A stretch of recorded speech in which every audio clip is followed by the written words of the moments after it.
Now we're going to throw it over to Shocks and the analyst desk to break down that game. Thank you very much. We got rid of the desk because we're going to cool down and we're going to talk about what happened today. I'm here still with Raz and with Mark. We have a lot to break down as the games have wrapped up in Lowell Park in Seoul. As far as a reaction to Game 6 goes, as a European LCS caster... Breathe that sigh of relief. There you go. Get it out there. There we go. Well, you know, Ascension was playing or was fighting and taking every opportunity they could. And I feel like G2 also got hauled into that a little bit in the mid game. But luckily for them, they came out on top. What did it come down to? I think it came down to the CS leads at the end of the day. Like, there was a lot of random fighting, but every time it was like Ascension would be grouped up as 5, but they wouldn't have any side lane control. And so they were just constantly losing CS. And when G2 would do it, they would have done it after pushing in sideways more often than not. So out of nowhere, all 3 lanes had monster CS leads. Yeah, and one thing to take note of is the Tom Kench being picked up for Ascension gave them the opportunity to converge on these side lane fights. Finally, G2 were able to combat these fights forward, but you just had to be afraid of Ascension being able to just get into the side lane and jam you up. I liked what I saw from the Rise being on side, but he was getting caught out a few times. Yeah, it wasn't clean. Like, there were a number of times where G2 would, like, make a play and then try and take the extra step. Like, you know Ascension is going to try and meet you halfway. Yeah. This Baron was a bit of a... Fiesta. Yeah, I don't know why you would brute force a Baron 5v5 down and not throw 4 auto attacks from your support at the ward in the back of the pit so they at least didn't know exactly when to go in for Well, the that would be steal. too easy. Yeah, that would be too easy, but we have to make Jankos look like a hero. Great steal! That's great job. I do believe we're talking to Jankos also a bit later. However, for G2, all jokes aside, Ascension really needed to win. G2 also really needed to win. Turns up that G2 is really stronger in this game versus Ascension. We'll see if that holds through because, of course, G2 had a bit of an up and down day. They didn't have a good performance over SuperMassive. And I would like to turn the attention of my analysts towards SuperMassive and just giving them props. This is a team that at MSI in the best of 1 stage also was really, really good. And so far, they're on track. They're 2-0. Yeah, I love the fact that we're getting to see a lot of that red side, creative picks coming out of GBM, because it starts with the control on the bot side of the map. It starts with the control wars that they're able to place and make it so they can pressure the team, but also just ends off of GBM's creativity. Because it starts with the Zillion and it ends with the Kassadin, and it all comes down to the fact that they know that they can trust into him to get out of the laning phase scot-free, so he doesn't lose too much early. Yeah, and I think just for the TCL as a whole, it's pretty incredible that they were the team that kind of made the upset in the previous World Championship where they took down the 3rd seed by the LMS and kind of made their way into the actual group stage. They've just been on a tear of all the teams who have to play in wildcards. It's always the TCL who seem to be overperforming. Yeah, and we're really looking at them to take the next step. I mean, Vietnam showed the way last year and got that spot straight into groups here at Worlds. Maybe TCL is the next region. It does seem the most likely, but I want to talk a bit about what's next then for SuperMassive for people who didn't catch the games. They were slow and controlled games, and they were played out to a T the way a map is supposed to be played. And you guys said, that's actually fine, because GBM in the mid lane is the X factor we need because he has such a broad champion pool. Can you expand on that? Yeah, because I think first of all, to your point, fundamentals are incredibly important for them to get to the late game stages. And when they finally get to the late game team fights, they can look to GBM, who has a plethora of champion picks. Spring Split, I talked about the Alawi into Galio for him, because we've seen that globally a little bit. But the fact that he is so confident in what he's willing to pick out, there are mistakes that are being made, so you can't overlook it. But the fact that we've seen the difference between MSI to Worlds, where he's able to honestly get past that and have trust in his side laners to come through, the team fights are really matched for him. We're really looking forward for SuperMassive, and obviously also caught up with Fabulous, the top laner for SuperMassive after their 2nd win today. I am here with SuperMassive's top laner. Oh, excuse me, Fabulous. Your play today had me so excited I kind of got lost on my words. But congratulations, you guys have ended the team's first showing at Worlds 2-0, and you had a great performance at that. So what does your play today really say about Turkey as a region on a global stage? We've been struggling at international stage for a long time, so we wanted to show some good stuff to our fans, we can do good at international stage. And I think we showed that we can do really good stuff. I think Turkey as a region is actually a really good region, but we failed a lot. So we just want to show the world that we are much better than that, and we just want to go to group stage. And you are one of the most seasoned players from your league with years and years of experience under your belt. So what does it really mean for you to be competing at Worlds here today? I mean, it's like every player's dream to come to Worlds, I think. I've been dreaming about this for a long, long time. So just Yeah, it's like so good to be here, Jack. We just wanted to be here for whole year. We are here. We are just so happy to be here. And again, you guys did go undefeated today against two impressive teams. So what does this really say? And in your opinion, what do you really think about the potential of this roster? I think our potential is actually really good. Like we can go to group stage and we can even go to quarterfinals, I believe. Like our scrims were really good. Like if we can play like we played our scrims, I think we can even manage to get like quarterfinals, like I said. So that's our goal, I think. So I hope we can do it. Fabulous. Thank you and congratulations. Well then, quarterfinals it is. You are their biggest fan. You were right today, so you get a chance to react. Just the nice golden star. One thing I really wanted to, because there's been a lot of discussion about the TCL region when off-season started back in January, because for them, they picked up, like, the region as a whole, went and picked up a lot of star LCK players, Malrang, Scepted, and there was a tough competition in the mid lane, AD carry position, jungle. So a lot of these teams did get pressured a lot. And remember, if we're talking about how's their solo queue quality, well, they play in the EUS. So for a lot of these players, they get great practice in solo queue, great practice in scrims. They're playing EU LCS teams. It was only a matter of time that a lot of these guys did get the chance to really prove themselves at Worlds. I agree. The only thing I wanted to have as a caveat there is I love the confidence coming out of Fabulous, but I need to see it because I've been very excited about the TCL many times.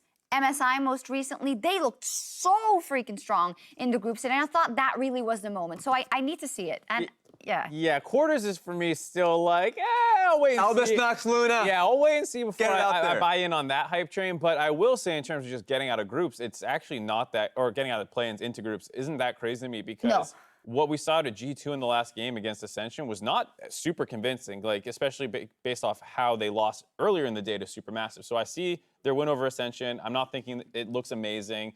You know, SuperMassive does look good. If they do get the 1 seed, they, I think, clearly are better than most of the teams we're looking at to be 2 seeds for the knockout part. So I actually think if they do secure that 1 seed, they're pretty much a shoo-in. If anything matters. I think, because remember, if you're taking 2nd seed, with how strong G-Rex are currently looking, seems like the 1 seeds out of all these regions are way too powerful to overlook. So they need to be able to take that first. Yeah, I think they need to aim for the first spot in this group, absolutely, which then throws everything into disarray because you kind of thought that, you know, certain regions would end up on top, but G2's dropped the ball just a little bit. So we'll see how that evolves. Let's take a look at Group A then. There, no surprises, even though it got a little intense for EDG versus the Direwolves. They are 2-0. Now, they absolutely decimated Infinity from the LLN in their first game of the day, and, well, it was kind of similar versus Direwolves.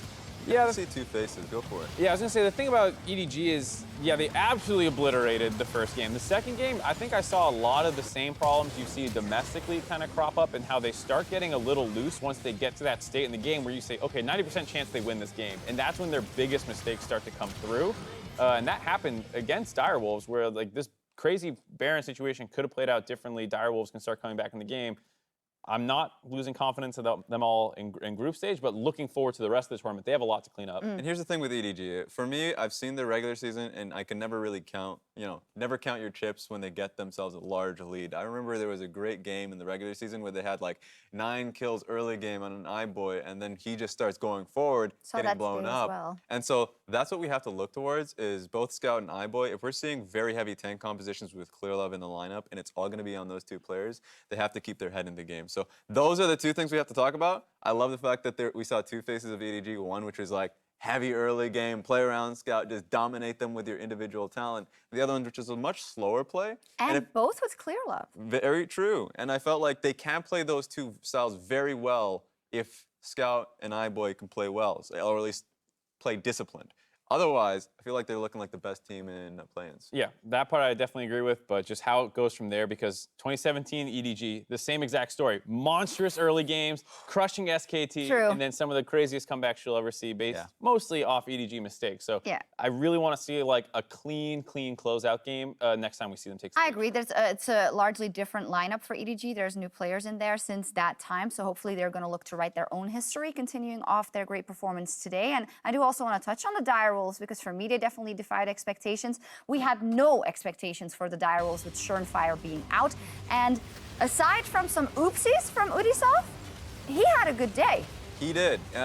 It's funny because we had that the interview with Avali where he was talking to Triple, and Triple didn't want to give him too much praise. Well, we can do it. No. But good enough where he was able to come back in these team fights and be able to support the Triple, King, and a lot of this. It really speaks well to their team fighting when they find themselves in a deficit. That's something we have to look towards, because for me, the difference between not having Schernfire and Ubisoft, I had Direwolves coming out of the group and second seed, and then when I noticed Ubisoft was playing, I was like, no, I think Infinity should take it. So let me ask you this now. Direwolves pick up one win already, look competitive versus EDG in some parts of the game. Schernfire is free to play again, right, after this? Yeah. So how much does this change? Because we've heard so much about how he's the best guy in the OPL. Surely that gets their chances up. Well, I think even if they didn't get him back, I would still take them to get out of the group at this point, the number 2 seed. Yeah. Even with him in, I don't take him to get out as the number 1 seed. So it doesn't actually change their fate too much right now. It's more about how they start looking and then moving into the knockout stage, I think, for me. But if he lives up to the hype at all for Schernfire, then we should see a very improved early game out of Direwolves. That guy's under pressure now, man. Yeah, I think the real question for me now is how do they look versus EDG as a team? Because at this point, we're pretty much selling Infinity down the road. You're like, all right, we had some faith, but it ain't looking good. Yeah. Against EDG, I still have it very heavily in favor of EDG. But that being said, jungle difference is a big deal. Kalilov can show signs. This day didn't happen of weakness. And so I feel like if you're playing so heavily in towards Schernfire, changes your style a lot. We're going to be seeing Triple play towards that, and I think you can find yourself an early game lead. But now a good portion of it comes down to team fighting, where I still have it to EDG. All right, so they look like the favorites. I'll get your predictions on the groups and how they'll end up in just a bit. We do have a reaction of Jankos after that G2 victory. He's standing by with Avali. I'm here with G2's jungler Jankos. Congratulations on that win, but oh my gosh, I just want to point out your Baron steal on Camille towards the end of the game, because at that point it looked like the game was almost out of your hands. So tell me about that moment and how you guys were able to come back. I mean, I think the Nash call from them was was pretty good, because they kind of knew that we all have to base, and they can do it kind of fast with their comp, especially with Cassio. So I think it was like kind of lucky from us that we did make it in time, but I think the fight, even though I got the Nash, I think the fight would not be in their favor. So maybe we would still get a lot of kills, even though they got the Nash. But it seems like we are for sure not playing well, and it's kind of sad to see. But we will try to pick up for the next days. Where do you guys think that you can improve right now against the international teams? You guys have played everyone in your groups now, and what do you think of the competition? I mean, I think we for sure have a tough group. I think SuperMassive is playing really well all around macro and early game and everything. So I just think that our draft in the first game was just not good at all. And we didn't have a lot of win conditions. And even though we played really bad, I think the draft was like kind of meh. So yeah, there is that. And then on top of it, the second game and even the first game, I feel like we are like a little bit too stressed out and too excited on stage. So I think if we come back calm and collected for the next 2 games, I think we can win the games against both teams. But then, yeah, we'll see about group stage or BO5 or whatever. But I still think SuperMassive is good, and yeah, we'll just try our best. Well, you have a day extra to prepare for those rematches. So Jankos, congratulations again, and thank you. Back to you guys. Thank you so much. Yeah, Jankos is realistic. He says it wasn't the best. We need to shake that off and hopefully gets it. And he also wanted to win. SuperMassive is a good team, because I think he just wants to get it out there. Yeah, he wants to get that out. Yeah, wants to build up the person you lost to, of course. Age-old PR tactic. Indeed. So then let's take a look at the standings. That's what we would do after we saw the teams playing. So there we go. Then the games we saw today, Edward Gaming 2-0. I think most surprisingly that they are 2-0, but SuperMassive with the 2-0, only unsurprising to Raz. Yeah, I would say one thing that I want to hit is that SuperMassive taking 2-0, if G2 can come back in the next day, then sure, they can kind of combat for a first place position. But look how damaging it is if you take second seed. If you're going up against EDG, Cloud9, a good-looking G-Rex, that's a best of 5 that you do have to feel really afraid about. That's why he felt like, it's like, we'll see what happens when we get there. Yeah. But the first tall in order, take down SuperMassive in the next day. Hey, you also know that you can't change faith. If they get second seed, they play C9. It's just gonna, I'm not saying, like, this is really a guess, but I feel like that is what it would come down to. As an NA fan, speaking on their behalf, it would be great to see G2 get the second seed and then hopefully lose in the knockout stage, because that might free up C9 from getting the group of death that they are currently most likely slotted to get into. That's a great point. So I think C9 fans not only are going to be watching themselves very closely, but you are suddenly the biggest anti-G2 fans probably ever, biggest SuperMassive fans of all time. Damn. Okay, quick one. Who gets out of groups? Maybe it's hard to remember. So EDG, Direwolves, and Infinity?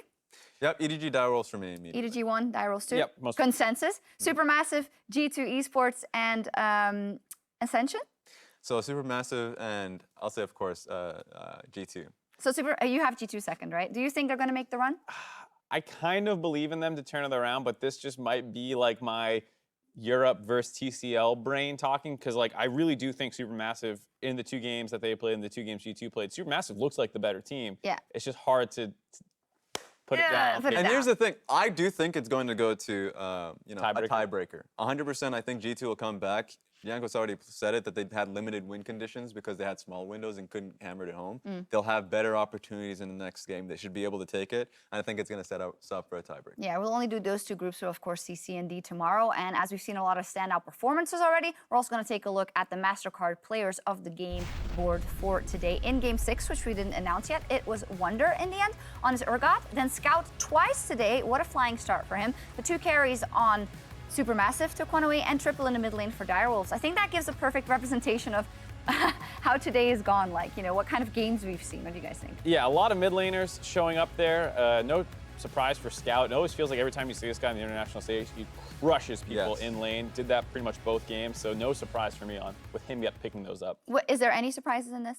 I would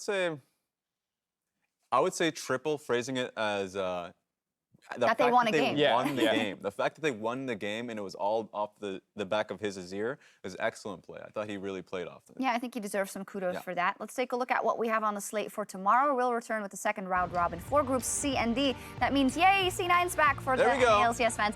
And it's also about G-Rex. G-Rex, the 3rd seed from the LMS, turning up greatly, is 2-0 and got absolutely, or decimated Gambit rather on day 1, so we'll have to see that rematch. And the teams that don't have any wins yet in KLG and in Kaboom, so. I want to see Gambit a lot, because Gambit versus G-Rex, of course G-Rex are able to take it handily in the laning phase because of how Gambit drafted not away from laning phase. Their drafting towards laning phase was actually fairly poor.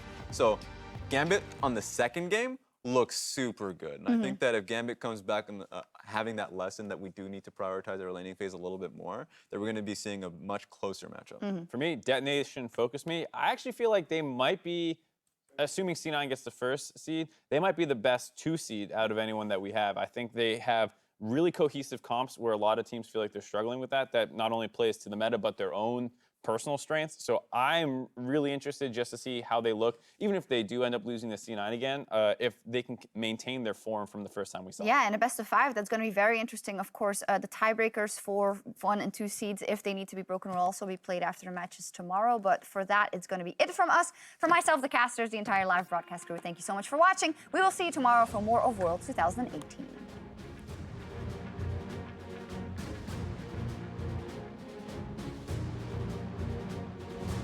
EDG and Infinity, an exciting first match. Game 1 of the day, day 2 of plans in Worlds 2018.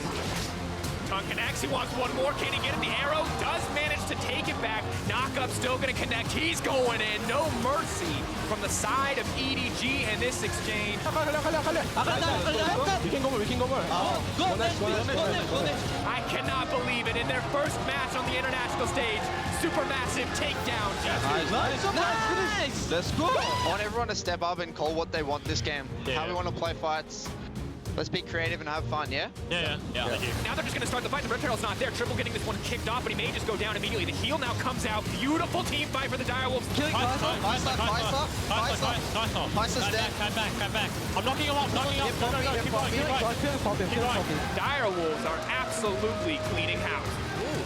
Knight down, more hits. The GBM ticking down, and GBM is down. Keep going. Let's go mid. We can take mid. They look to get the base in favor of SuperMassive, who are now 2-0 in the play-ins. King tries to get himself to safety, the apprehended in the blue buff. Oh, it's a huge knockup coming in from the Horn and Glacial Fisher, and it is an absolute wash as EDG starts to take down the rest of Direwolves. A three-man pulverize from Mako, and Ray is doing work in the base. Mako holds everybody in place. First with E, there's the kick coming in from Lloyd. He's able to solidify a kill on Yakos. Beautiful Forge God as the teleport from Rocky comes into play. Don't go to DP, just go. Okay. Look. I'm fine. You can get D, Nice. Yankos is already over. Smite's coming down up for doesn't help. That's going to be G2's Baron. Now they have the engage onto Ascension. This could also be the base, and G2 picking up a victory. A double kill for Yarnid. G2 Esports takes down Ascension.